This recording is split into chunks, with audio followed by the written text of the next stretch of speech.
sahabat-sahabat kami di HTI, cukup selembar surat saja. Ini artinya apa? Kita butuh kekuasaan, kita harus raih dan harus rebut, saudara. Jangan pernah mundur, jangan pernah takut.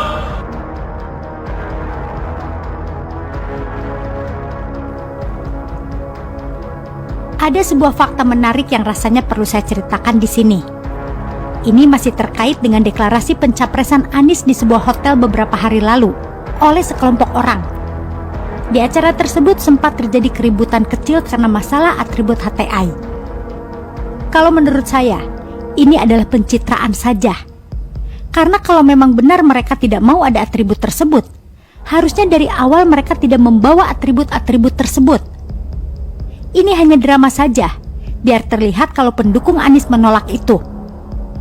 Strategi poles muka ini cukup bagus, tapi sayang, hanya bisa membodohi orang yang miskin nalar dan akal sehat. Guntur Romli membongkar ini lebih jauh. Di akun Twitternya, dia menuliskan 2 cuitan yang menarik.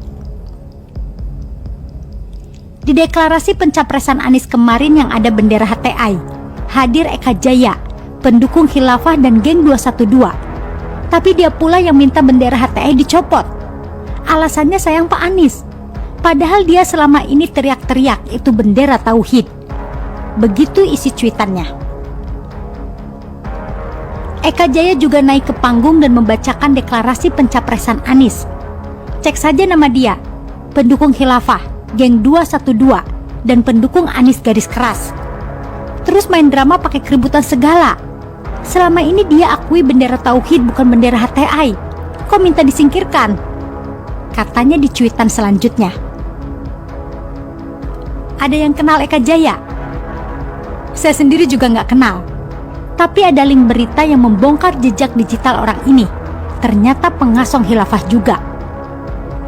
Jadi kabar kalau acara tersebut dihadiri mantan FPI, HTI, bisa jadi memang tidak salah. Dan kalau ada yang mengatakan itu adalah upaya untuk menjatuhkan Anies, maka mereka double licik.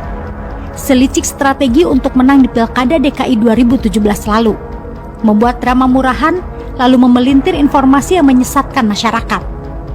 Jadi, saya tidak salah kalau pernah berkali-kali bilang, kelompok merekalah yang paling banyak bikin ulah.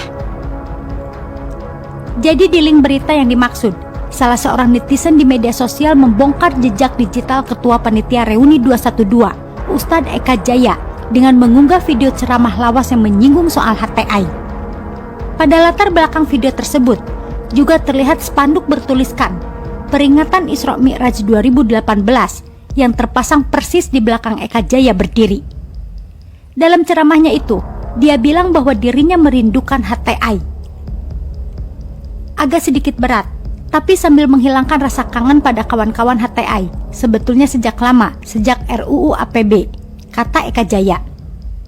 Pada saat ini, kita butuh kekuasaan. Sekarang siapapun yang memegang kekuasaan, orang bego bisa memecat orang pintar. Kalau kita sudah memegang kekuasaan, pemerintah ada di tangan kita, bisa memecat orang yang punya kepintaran, katanya lagi. Kita butuh kekuasaan, kita harus raih, harus kita rebut saudara. Maka dari itu, ayo kita kuatkan ukhuwah di antara kita. Kuatkan persaudaraan di antara kita untuk bagaimana khilafah ada di Indonesia, saudara. Khilafah harus bisa tumbuh di negara kita, katanya. Ngeri bukan? Masih yakin kalau Anies tidak didukung oleh kelompok radikal dan intoleran? Anies bisa saja membantah, mengelak, atau tidak mengaku. Tapi jejak digital selalu ada, tak akan pernah terhapus. Apalagi jejak digital saat Pilkada DKI 2017. Semua tahu betapa busuknya cara mereka menang pilkada. Kadrun bilang, kita takut Anies nyapres. Untuk apa takut? Kita waspada karena ada virus berbahaya yang sedang mencari inang baru. Virus radikalisme dan intoleran pengasong khilafah yang sedang mencari cara untuk berkuasa dan menyetir presiden yang mereka dukung. Anies sampai detik ini tidak terlihat berusaha keras untuk melepaskan diri dari mereka. Yang bisa diartikan sebagai Anies sepertinya nyaman dan tidak keberatan. Mungkin rasanya enak didukung seperti itu dan pernah merasakan kemenangan. Kalau begitu, Jangan salahkan kalau Anies dianggap sosok yang tidak layak untuk memimpin di negara ini. Bukan lagi soal kelebihan bayar yang berpotensi meningkat drastis, tapi juga menjamurnya kelompok-kelompok berbahaya yang dapat merongrong NKRI.